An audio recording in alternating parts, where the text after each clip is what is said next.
déjà je suis bien. Il paraît qu'on va parler design.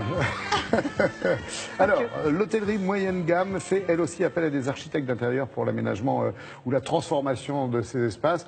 C'est pas nouveau, mais c'est la tendance, effectivement. Ben, c'est même devenu quasiment obligatoire dans toute l'hôtellerie de A à Z, on va dire, et quelle que soit la gamme de prix. Et vous en avez à la Bastille notamment, où il y a une équipe de choc qui est intervenue. Un duo de choc, exactement. Alors, il s'appelle Stella Cadente, elle s'appelle Stella Cadente, et lui s'appelle Florian Claudel. Alors, ils viennent du monde... Deux marques de bière.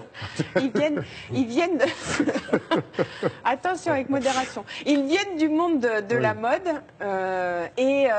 Du coup, ils ont une vision du design et de la mise en espace qui est particulière. Ce pas des designers comme on a l'habitude de le voir. Ils sont, on va dire, atmosphéristes. Ils sont scénographes. Ils sont metteurs en scène. Metteurs en espace. Metteurs en espace. Ils sont arrivés dans un lieu où il y avait un petit budget, il y avait une contrainte de temps. Il fallait faire très vite.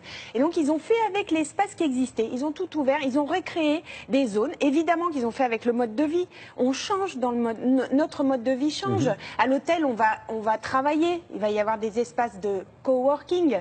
Le bar, il va servir aussi bien pour le café que pour un bar à cocktail le soir. Le resto, il va être ouvert sur le quartier. Donc, on va aussi tenir compte du quartier. Ils ont vraiment étudié, c'est presque sociologique autant que de la déco pure. Comme il y avait un petit budget, ils ont chiné. Enfin bref, c'est intelligent. Et puis, ils ont fait attention, ils ont travaillé aussi avec ceux qui font l'hôtellerie. Donc, le service. Ils ont assis au lobbying, au lieu que tout le monde soit debout, ils sont restés assis. Bon, voilà, j'ai plus le temps, j'ai plus le droit. Non, c'est pas ça, regarder, on s'en fout de ce que je dis. Mais non, c'est bien, mais on a envie de voir, vous nous donnez envie de voir. Ah, merci. Regardez.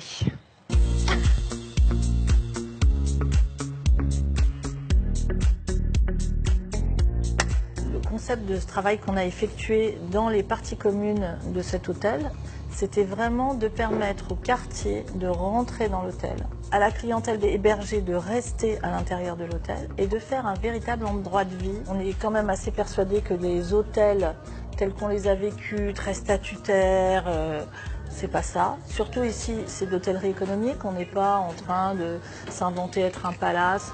On a juste envie d'être un endroit extrêmement convivial, sympathique, où on peut en même temps travailler, parce qu'il y a des espaces de coworking, on peut dîner, on peut prendre un cocktail, on peut se mettre à la terrasse. Donc en fait, quand on a fait le plan avec Florian, on a décidé que le bar allait être l'élément central de tout cet hôtel, puisqu'on est quand même à la Bastille, et qu'à la Bastille, ce qui compte, c'est vraiment cet esprit festif, tous ces petits bars qu'on a aux alentours. Alors au niveau du mobilier, on est bien sûr parti sur certains éléments qui sont neufs.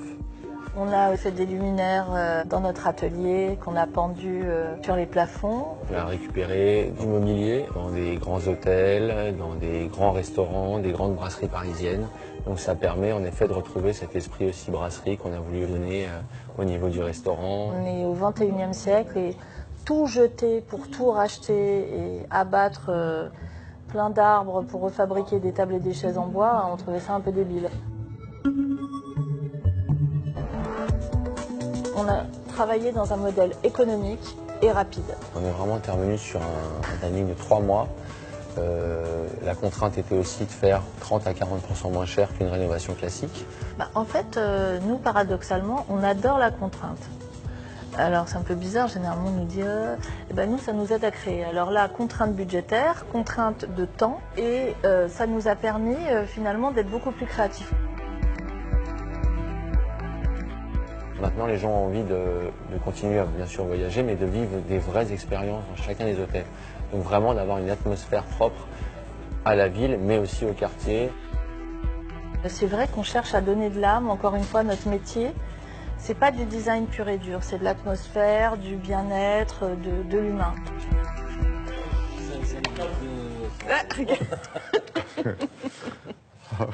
Bon, vous avez vu Sylvie, bien planquée. Alors, malgré les contraintes, c'est possible de faire appel à des designers, c'est même quasi obligatoire. C'est quasi obligatoire. D'ailleurs, les grands groupes d'hôtellerie ont carrément des patrons du design à l'intérieur de leur structure. Le design est absolument indispensable pour l'hôtellerie, parce que c'est l'usage et le mode de vie, et voilà, c'est fini. Et au revoir. Merci Sylvie.